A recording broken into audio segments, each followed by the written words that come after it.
Economía al día en pesos y centavos. Un programa de análisis y entrevistas de interés económico, financiero y social. Comenzamos. Hola, ¿qué tal? Muy buenos días. Les saluda con el gusto de siempre Alberto Pastrana, titular de este espacio denominado Economía al Día en pesos y centavos, el programa de Economía y Finanzas de nuestra querida Universidad Autónoma de Querétaro, el programa en el que analizamos el contexto económico mundial y también el contexto económico nacional con notas de interés financiero que le pueden causar, por supuesto, un efecto en su bolsillo. El día de hoy me va a acompañar también en los micrófonos y con su siempre tan puntual análisis. Él es el economista Bruno de la Garza, a quien saludo muy cordialmente. Mi estimado doctor, ¿cómo estás? Muy buenos días. Muy bien, muy buenos días, doctor. Bueno, pues tenemos muchísimo que analizar. Sí. Tengo que decirle a nuestro público, hoy, 30 de septiembre, mi estimado doctor Bruno, y al público que nos acompaña, es el último día del mes de septiembre, pero no por ello menos significativo, el último día del sexenio de nuestro presidente Andrés Manuel López Obrador. Hay muchísimo que comentar. A partir del día de mañana comienza nuevo periodo para la presidencia de la República y por supuesto tenemos que analizar cómo cierran las cosas en este sexenio y cómo, pues bueno, de alguna manera se deja al país en manos de la actual presidenta electa, Claudia Sheinbaum. Y bueno, pues es un placer, como siempre, estar con ustedes todos los lunes en punto de las 9 de la mañana. Ya son 9 de la mañana con un minuto. Y pues bueno, les recuerdo, transmitimos en vivo y en directo desde las instalaciones de radio y televisión de nuestra querida Universidad Autónoma de Querétaro. Transmitimos a través de las frecuencias 24.1, frecuencia en su sintonizador en televisión digital abierta, y por supuesto también a través del 89.5, frecuencia modulada Radio Universidad. Ya sin mayor preámbulo, vámonos a nuestra cortinilla de precios, de cotizaciones, de indicadores, para saber cómo amanecen las cosas en este último día de septiembre, último día del sexenio.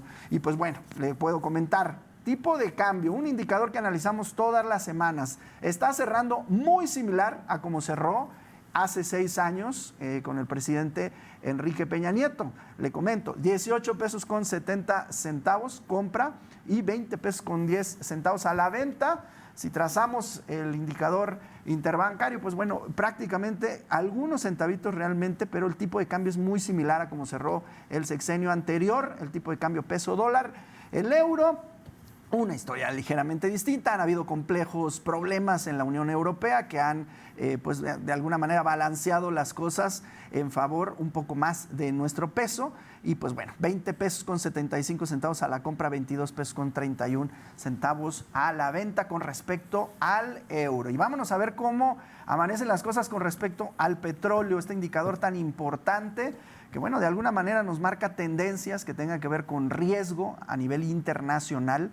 De ahí se puede leer un poquito cómo la economía mundial se está moviendo con un poquito más de aversión al riesgo o más apego a él. Mire, West Texas Intermediate, $68 con 18 centavos el barril, y el Brent, $71 con 54 centavos el barril. ¿Qué está pasando aquí? Pues bueno, lo que está sucediendo es que está perdiendo, se está depreciando tanto el West Texas como la mezcla Brent.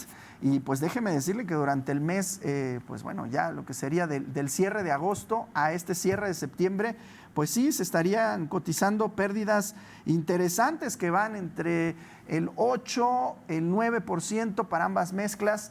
Pues no ha sido el mejor mes del año para los dos indicadores. Pues bueno, ¿qué es lo que está ocurriendo? A pesar de la crisis que se vive en Medio Oriente, que de alguna manera podría presionar estos precios a la alza, lo cierto es que el mayor consumidor de petróleo en el mundo, China, no está teniendo la demanda que se esperaba. Y pues bueno, al no haber esta demanda, pues los precios están con una tendencia bajista. Vamos a ver cómo cierran este año. Pues bueno, hay ajustes con respecto al cierre, siempre al cierre de los años por el periodo decembrino, que también en muchos países del mundo es también un periodo vacacional. Pues bueno, se espera y siempre se especula una pequeña alza. Entonces, pues bueno, hay digamos, predicciones con respecto a estos dos indicadores, pero estas dos predicciones con respecto a pues, lo que los analistas a nivel mundial opinan, se están ajustando a la baja. Y esto quiere decir que se especula un menor consumo del pronosticado para el cierre de este 2024. Así va a estar el contexto económico con respecto al petróleo. Y con respecto a las gasolinas, déjeme decirle, vamos a cerrar el mes, pues bueno, apuntalando pues cero subsidios para la gasolina de menor octanaje, la Magna, la gasolina de mayor octanaje, la Premium, y el diésel. El precio promedio de la gasolina Magna, 23 pesos con 92 centavos el litro. El promedio para la Premium, 25 pesos con 36 centavos el litro. Y el diésel a 25 pesos con 48 centavos. Sin subsidios, así amanecen las cosas, pues bueno, durante esta semana, que le digo, pues es una semana muy interesante. Y pues bueno, pasados estos indicadores, tenemos que analizar qué es lo que está, cómo está cerrando este sexenio. Y pues déjeme darle algunos indicadores que me gustaría mucho platicar con nuestro analista, Bruno de la Garza. A ver, ¿cómo cierra el sexenio de Andrés Manuel López Obrador?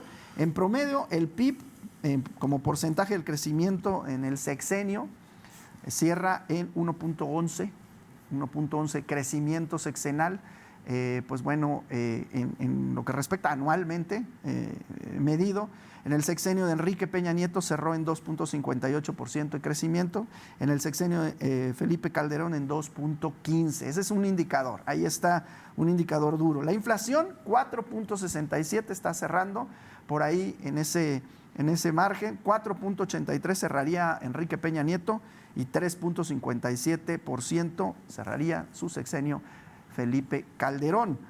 El tema del desempleo, un tema tan importante, un tema que, pues bueno, yo creo que nos compete a todos porque a mayor desempleo, pues obviamente hay más desaceleración económica y sí, evidentemente menos movimiento de flujo de efectivo en el comercio interior en un país, amén de muchas otras situaciones significativas en la economía familiar. 2.7% de lo que sería el desempleo anual medido para Andrés López Obrador. Para Enrique Peña, 3.6 cerraría y 4.47 Felipe Calderón. Un desempleo, bueno, digamos, bastante bueno. Digamos, en términos generales, sí supera a sus dos antecesores. Y en el caso de formación de empleos formales, ahí hay que decir algo interesante. Hay una pandemia en el medio de este sexenio que va cerrando, pero sí es, pues bueno, significativamente menor que su antecesor, prácticamente a la mitad. Andrés Manuel López Obrador formaría 1.800.000 empleos formales, pero Enrique Peña Nieto habría formado 3.356.000 empleos formales. Felipe Calderón, muy similar la cifra a la de Andrés Manuel López Obrador, 1.6 millones de empleos formales. Y pues bueno, ahí más o menos tenemos otros datos para compartir, pero ya con estos me gustaría formular un punto de entrada. Por supuesto, hay mucho que analizar, ¿no? Hay otros temas interesantes, pero a nivel general macroeconómico, pues hay un cierre, digámoslo así, no es catastrófico. Yo lo llamaría un cierre regular de sexenio en nivel macroeconómico, una estabilidad, hay que decirlo también, pero números que, bueno, tampoco son extraordinarios, y me gustaría conocer aquí tu opinión en el cierre de este sexenio, mi estimado Bruno de la Garza. Claro que sí. Bueno, ya nos mencionas algunos datos importantes en cuanto a empleo, en cuanto a inflación, en cuanto a término de crecimiento económico medido por PIB. De hecho, el crecimiento económico en términos relativos, en porcentaje, pues observamos que es el menor que se ha registrado durante los últimos 30 años. Cabe o vale la pena mencionar, tenemos esta situación particular de la pandemia que, pues bueno, viene a modificar todos los indicadores económicos durante el comienzo de este sexenio. Dificulta tal vez comparar este periodo con algún otro derivado de esta circunstancia en particular. Es un cambio estructural que cambió la tendencia durante un tiempo determinado.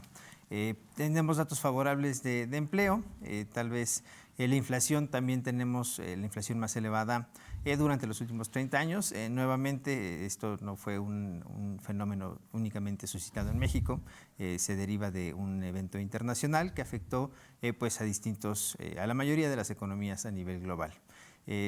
Algo que vale la pena mencionar es cómo nos encontramos el día de hoy para el cambio de Administración Pública Federal. Prácticamente nos encontramos a un día y tenemos unos datos bastante relevantes. Ya nos hablabas tú en términos generales de estos agregados económicos bastante importantes, pero la semana pasada se publica a través de la Secretaría de Hacienda y Crédito Público datos muy importantes sobre los requerimientos del sector público. A agosto de 2024, en comparación con el año pasado, encontramos que tenemos un déficit fiscal por encima del 50%. De hecho, el nivel es concretamente del 54%.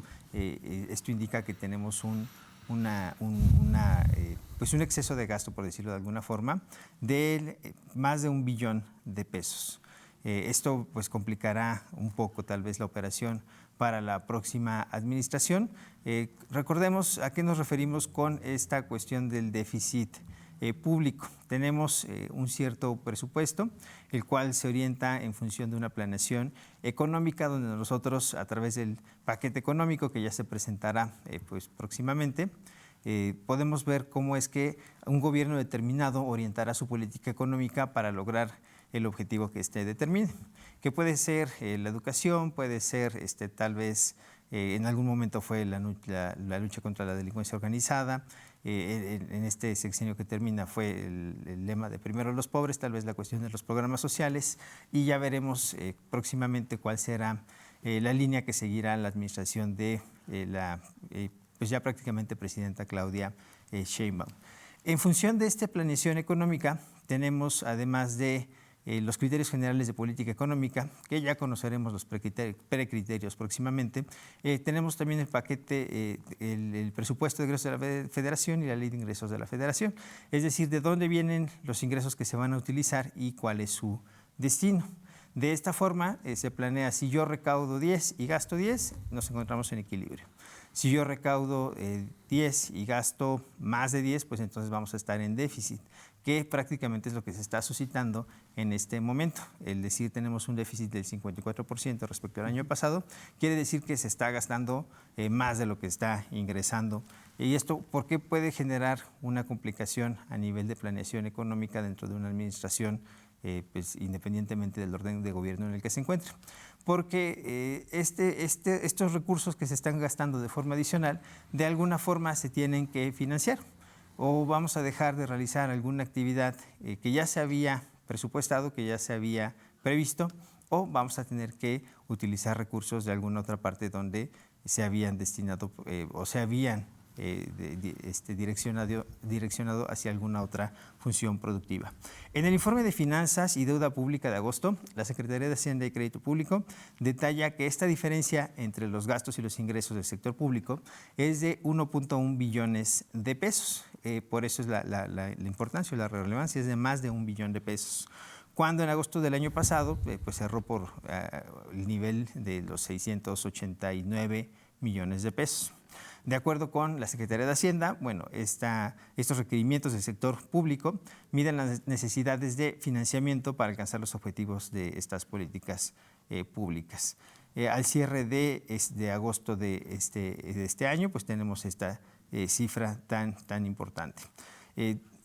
Revisando estos datos, bueno, también encontramos que el acumulado de enero a agosto en el gasto neto total crece un 9.6% en términos reales, es decir, como ya lo habíamos anticipado, este fue un año electoral.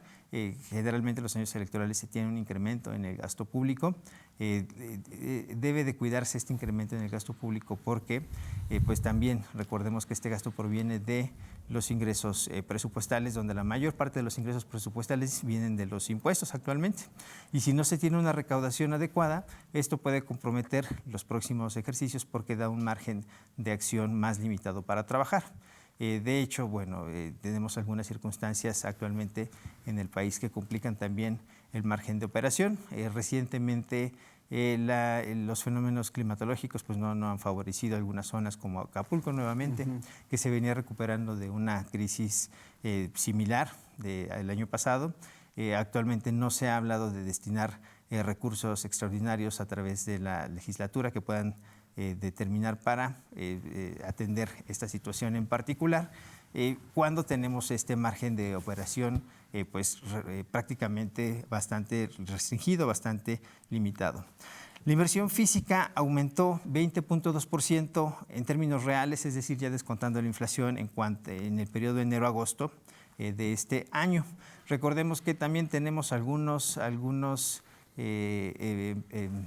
destinos del recurso que ya se habían previsto, algunas obras que están por concluirse, las megaobras de esta actual administración, donde se destinaron recursos extraordinarios, de igual forma a los programas sociales. Por eso vemos este incremento en la inversión física. Es 20.2% en términos reales de 2023 a 2024, pero sabemos que van destinados concretamente a algunas obras de infraestructura en particular. Que de hecho este fue el incremento más grande desde 2014. No solamente para este sexenio, sino fue el incremento más alto que tuvimos durante los últimos 10 años que se llevó a cabo o se está llevando a cabo durante este año. En la inversión física también podemos ver que el gobierno federal incrementó el gasto en 59.6%. Pues hablamos de lo mismo. En cuanto al costo financiero, se registra un aumento del 4%. Ya habíamos hablado en programas pasados del incremento de la deuda, de este saldo histórico, del incremento por financiamiento de 1.9 billones de pesos, pero esta deuda además tiene un costo financiero, es decir, va a pagar intereses y parte de la deuda va a estar contratada en dólares. El tener ahorita un tipo de cambio que se ha incrementado sustancialmente durante las últimas semanas, sobre todo porque habíamos visto niveles realmente bajos en comparación con los últimos o con la última década de la paridad peso mexicano dólar estadounidense, el ver este incremento sustancial en un periodo sumamente corto también incrementa el costo de la deuda o el costo financiero, precisamente porque se encuentra asociada en alguna cantidad a la divisa del dólar. Es eso lo que nos provoca este incremento en el 4% real anual durante el periodo enero-agosto. En un contexto de condiciones financieras restrictivas, porque apenas hemos comenzado a ver este recorte de tasas de interés en México como en Estados Unidos. El periodo de enero-agosto fue, recordemos, restrictivo, es más reciente esta relajación que esperemos continúe dentro de la política económica, concretamente de la política monetaria. Con respecto al programa, se ubicaron en 46,000 millones de pesos por debajo de lo previsto, el costo financiero. El gasto en participaciones de entidades federativas y municipios creció 4.7% en términos reales. Esto es algo adecuado. Nos habla de la distribución del ingreso. Estamos hablando de este año, pero nos habla de la distribución del ingreso de la federación hacia las entidades, es decir, estados y municipios, respecto al mismo periodo que es enero-agosto de 2023, como resultado de un incremento del 3.7% real de recaudación federal participable. Es decir, se incrementó la recaudación en las entidades subnacionales y por eso es que se pudo hacer una mayor distribución en términos reales para este nivel de 4.7% ya descontando inflación hacia las entidades y municipios, lo cual, como te mencioné, es algo muy favorable, dado que las entidades, estados y municipios, pues generalmente tienen esta limitante de los recursos, considerando que la mayor parte de los ingresos de los ingresos públicos vienen, como ya lo mencionamos, de los tributos, es decir, de los impuestos, y la mayor parte de la recaudación tributaria viene de impuestos federalizados. Entonces, el incrementar la recaudación a nivel local ha generado que estas participaciones se incrementen durante la primera mitad o durante los primeros 3/4 del año aquí en nuestro país. Lo que estaremos viendo, pues probablemente sea algunos cambios fiscales importantes o deberíamos de estar anticipándonos nosotros a ello para la próxima administración porque se tiene este gran reto donde se empieza con un déficit fiscal significativo, donde tenemos requerimientos de financiamiento importantes, donde tenemos algunos pasivos por parte del incremento de la deuda, del costo financiero. Sabemos que durante el sexenio que cierra se eliminaron algunos fideicomisos, se eliminaron algunos fondos, tal vez algunos recursos que se habían destinado para circunstancias extraordinarias y por eso, bueno, pues estaremos anticipándonos o deberemos estar anticipándonos a alguna forma en la cual se pueda reestructurar las finanzas públicas a través de la parte fiscal para poder subsanar estos ingresos y considerando que año tras año el gasto público, los requerimientos del sistema financiero económico nacional se incrementan a la par de que se incrementan las necesidades de los pobladores. Bueno, es un análisis muy completo el que nos entregas, mi estimado doctor. Añadir nada más a este análisis algunos datos favorables. Por supuesto, los resultados son mixtos, ya lo anunciaba yo al principio del programa. El tema de incrementar el ingreso, sobre todo con el tema del salario mínimo, con los apoyos sociales, que bueno, tiene que salir de algún lado y siempre lo hemos comentado en este su programa Economía al Día, pero bueno, hay datos muy significativos con respecto a la reducción de pobreza, ¿no? 5 millones de mexicanos, de acuerdo a las mediciones del Coneval, habrían dejado este nivel, que es básicamente el nivel, la clasificación de pobreza, es cuando no se cubren ciertas necesidades básicas, hay una cierta línea también de ingreso. Es una combinación de estos dos indicadores que, de alguna manera demarcan, delimitan el que esté una familia, una persona en condiciones de pobreza o no. Y pues en este caso 5 millones habrían dejado este tema y por supuesto también una situación que es tal vez también consecuencia de lo mismo, el tema de la pobreza laboral, que se mide también estableciendo qué tanto puede comprar el salario, ¿no? qué tantos elementos de la canasta básica, cuántas canastas básicas se pueden comprar con el salario que se obtiene y que ya hemos analizado también en este programa, ¿no? Uno de los indicadores que ha subido y en beneficio sobre todo de los más necesitados podría ser el salario mínimo. Sí hay una reducción en el tema la pobreza laboral se reduce en 4.1 millones de mexicanos, era de 40% en el sexenio de Enrique Peña Nieto y 35.8% al cierre del sexenio de Andrés Manuel López Obrador. Son datos mixtos, ¿no? Habrá que también entender que mucho de esto tiene que ver con programas sociales, con proyectos, obviamente incrementar el ingreso de la población en condiciones no tan favorables, pero que el motor de la economía, de lo que hemos platicado aquí, que es el comercio interno, también de alguna u otra manera la inversión que se hace en este país, todavía hay datos que yo siento en este sexenio quedan a deber. Ahí está el reto principal de los próximos 6 años en el sexenio de la doctora Claudia Sheinbaum y que no es cosa menuda hacer que este país de alguna manera se restablezca, se fortalezca. Hay un tema de relaciones internacionales importantísimo que también se tiene que trabajar. Nuestros principales socios comerciales, Canadá, Estados Unidos, hay socios importantes en la Unión Europea como España, que llama mucho la atención, y hay que decirlo, mañana en la toma de posesión de la doctora Claudia Sheinbaum no estarán sus principales líderes, los presidentes, los ministros de estos países no estarán y esta situación también llama mucho la atención, ¿no? El comercio, el intercambio es también importante para la economía de nuestra nación y ahí hay una agenda que también se tiene que restablecer. Nos queda un par de minutos, mi estimado doctor Bruno, ¿alguna otra nota que quieras agregar? Algo bastante relevante es que el día de ayer se comenzó a hablar sobre 2 reformas en la legislatura. Una es a la CFE, modificar artículos 25, 27 y 28 para fortalecerla como empresa pública, y el otro es sobre el sistema ferroviario, modificar el 28 constitucional para regresar el derecho, la exclusividad del Estado sobre las vías ferroviarias a nivel nacional. Lo estaremos comentando más adelante. Sí, hay muchísimo impacto, hay mucho que platicar. Todo lo que tiene que ver con energía, con vías de comunicación, por supuesto, tiene un impacto económico. Siento que hay una agenda muy importante durante los próximos 6 años, muchos retos. Estaremos muy pendientes en su programa Economía al Día de estar compartiendo, como lo hacemos cada semana, los indicadores principales y tratarle de brindar el análisis más objetivo que a nuestro parecer podamos brindarle. Ha llegado el tiempo de despedirnos en la emisión del día de hoy. Ya nos veremos el próximo lunes para comentar cómo amanecen los indicadores en el próximo sexenio. Estimado doctor, muchas gracias por su participación en el programa. Muchas gracias y saludos al auditorio. Y a quienes nos miraron y nos escucharon en diferentes medios universitarios, muchísimas gracias. Nos vemos la próxima semana, misma hora, mismo canal y misma frecuencia en su programa Economía al Día en Pesos y Centavos. Hasta la próxima.